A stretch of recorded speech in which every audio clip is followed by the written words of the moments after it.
Welcome to Slow Night Ancient Tales. As the day comes to a close and the world finally quiets down, I invite you to leave your worries behind. Tonight we journey into the timeless pages of classic literature, accompanied by gentle healing visuals. So find a comfortable place, close your eyes, take a deep, slow breath, and let this old story guide you into a peaceful slumber. Expulsion. Author Na Do-hyung. Young-suk scattered the silk clothes and cosmetics she had once been so proud of, things she had valued more than her own life, across the floor of her room. They were extravagant, like the garments a fairy of the moon palace might wear to a queen's banquet. She sat leaning against the window. The water recently sprinkled in the yard brought a damp moisture up from the flower bed, and a subtle fragrance rode the breeze, gently swaying the Western-style window curtains. Yet, with eyes full of sorrow, Young-suk only stared blankly at the thin smoke rising from the chimney across the way, watching it silently fade into nothingness. A moment later, bead-like tears began to drop from her eyes, and her lips trembled slightly. Wiping her tears with the window curtain, she gazed intently at the distant sky, lost in thought. Ah, what lay within her heart to draw out such endless tears? It was because of that emotion called affection, something every human being possesses. Anyone who does not understand the blood of resentment boiling over in the aching heart of this young girl, who has just received an order of expulsion from her school, would be in no position to judge her rights and wrongs. She sat down again at the desk in the corner of her room. Taking up a brush and unfolding a sheet of paper, she began to write. What was she writing? It was none other than her own memoir. Why was she writing this memoir? She was pouring out everything in her heart for her fiancé, Lee Byung-chul. If there is no falsehood in this memoir, through it, one will come to know the truth behind Lee Young-suk's expulsion. Now I shall introduce that memoir. My dear Byung-chul, where are you right now? Are you across that vast and distant sea, in a place unseen? Are you wandering through a dense forest? Why is it that, even though I call out, there is no answer? The sound of my desperate calling echoes from this mountain to the next, and returns to me. How is it that this echo, which rings through the air filling the universe, fails to reach your ears? Ah, will you not return until all the blood in my heart cools and turns to icy water? Even when my body turns to dust, becomes a stream flowing through a mountain valley, and that water rises into the air to become a cloud floating above your head, begging, Byung-chul, I was wrong. Will you still remain as heartless as you are now? Ah, but I cannot resent you. No matter how much I change my heart now and love you once again, I cannot bring myself to resent you. Even now, I think back.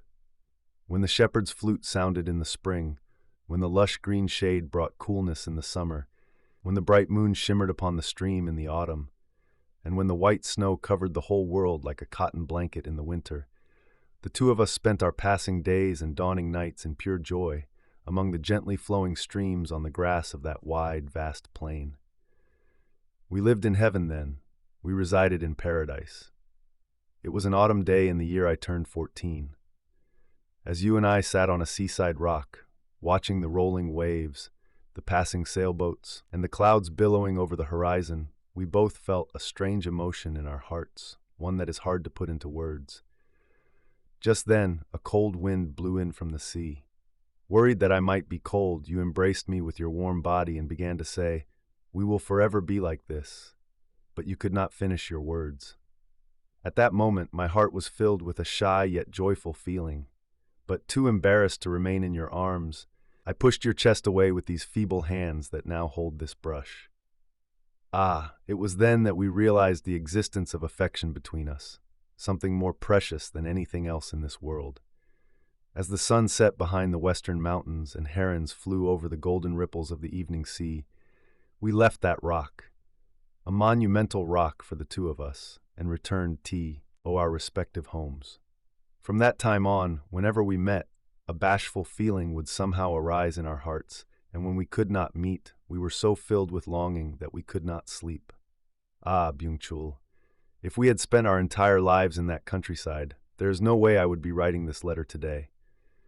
But why did the god of fate refuse to leave us be? I ended up moving to Seoul, following my parents.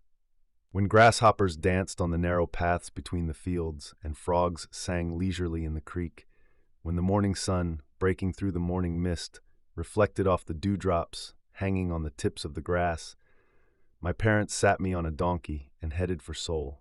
Seeing you come out to say goodbye, they said, "Farewell. Our child is going to Seoul to study hard, so stay healthy and let us meet again happily." At that time, without saying a word, you merely stared at me intently, your eyes brimming with tears. Ah, surely you must have understood what was in my heart then. For this young Suk, traveling to Seoul with grand aspirations accompanied by the sound of donkey bells, there might have been a sliver of hopeful comfort. But for you, left with nothing but sorrow, how many times must your heart have broken by the waves crashing against the rocks at twilight?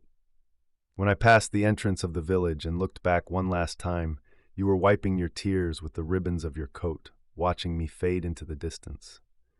When the donkey moved on and you were no longer in sight, you cannot know how much the drawn-out cry of a bull grazing in a distant meadow broke my departing heart. Ah, Byung-chul, where are you? Where are you shedding tears, resenting me? Are you still in this world? Or have you abandoned this cloud-like world and gone to the distant afterlife? If you are still in this world, please hurry back and hear my apology. And if you are no longer in this world, then after I die, no matter which small grave in a mountain valley I am buried in, please become a cloud that never leaves the sky above it, and moisten my grave through all 4 seasons. Let the grass growing on that grave be forever green. Ah, my heart feels like it will burst. My blood feels as though it is drying up completely. Even now, I find myself questioning why I did such a thing back then, during our school's anniversary ceremony. It was a certain spring day. I had gone for a walk with my friends. The languid atmosphere of spring and the intoxicating soft breeze, why did they reignite all the forgotten passions within my heart? I spent that day as if in a dream. Of course, the thought of you was nowhere in my mind. Just then, I happened to meet the older brother of one of my friends. That was the first time I formally greeted him, though I later found out he had been following me around out of admiration. Completely unaware of this, I walked shoulder to shoulder with him over the newly sprouted grass, talking about this and that. The scent drifting from his clothes and the smile blooming on his handsome face constantly drew me in, weak to affection as I am. And by some coincidence, the friends who had come with me all vanished somewhere, leaving only him and me behind. It was then that I became a sinner against you. From that point on, as days and months passed, what brought me pleasure and filled my life with joy was the affection he gave me and all the extravagant, beautiful things he bought for me. It was then that I learned about makeup and began to mimic charm. My mind always perceived the amusements of Paris as a paradise-like celebration, and I came to believe that a comfortable life in a tall, glamorous building was the true way to live. Thus, the relationship between him and me crossed the line, and what burned in my heart more and more was the inability to hold his hand and travel abroad. One day, mustering all the courage in my heart, I asked him if we could travel overseas. He readily agreed. Since he is the son of one of the wealthiest families in Gyeongseong, I believed him entirely, and overcome with joy, I stayed close to him for days, forgetting even to eat or sleep. Of course, it was a secret from my family. That evening, I went to the meeting place. The moonlight was so radiant that it seemed to illuminate all the hopes in my heart, shining as brightly as a life in the moon palace. The promised time passed. However, the person I was waiting for did not arrive. Knowing no suspicion, this young Suk waited with unwavering faith until 10 o'clock at night. But the moon gradually slipped behind dark clouds, and the world seemed to be covered in a black veil as everything grew quieter. Suddenly struck by a terrifying thought, I was about to return home when someone from behind called out, "Wait just a moment," asking me to stop. Startled but feeling a rush of gladness, I quickly turned around. Ah, it was not the man I was supposed to meet, but a menacing-looking stranger I had never seen before. I was deeply shocked, but with my wrist already grabbed, I could not move an inch. The man wore a sneer and said, "Humph, you've tried so hard waiting for Jung Yoon Mo, haven't you? Well, I've come instead of Jung, so don't you worry about a thing." I believe you can guess the situation that followed. Not only did I become someone who had sinned twice over, but I was left with no one to rely on. Ah, there was not a single man I could trust. On that day, I truly sinned against you. Even if my body had been defiled tens of thousands of times, it could not compare to the sin I committed against you then. Yet, when committing the sin of the flesh, I at least felt fear and shame. But when you tried to greet me happily, and I, because I was with Young Yun Mo, refused to return the greeting and instead asked, "Who are you?" In that moment, I acted boldly, without any hesitation or shame. Ah, Byung-chul, you must curse every woman in this world. You must view me as a poisonous snake. Today I received the final order of expulsion from my school. I have no face to show to my parents, my relatives, or anyone else in this world. But Byung-chul, I don't even know where you are. Surely you and only you, whose whereabouts I don't even know, might forgive my sins. I know full well that your heart must be torn, overflowing with the boiling blood of resentment. I want to beg for your forgiveness, but where are you now to receive it? From now on, I will live however things turn out.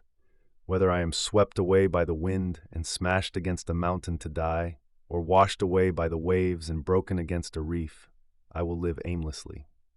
The only thing I hope for, with the true love that is the core of my heart, is that if you ever read this final letter of Young Suk's beneath some star, you will simply say, "The tainted Young Suk has become pure again."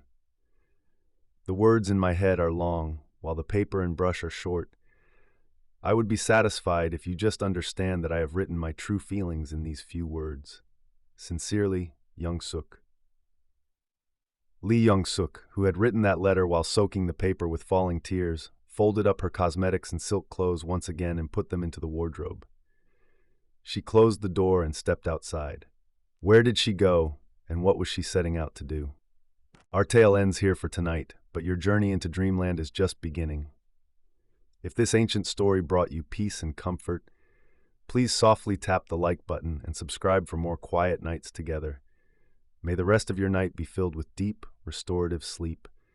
Until we meet again under the starlight, good night and sweet dreams.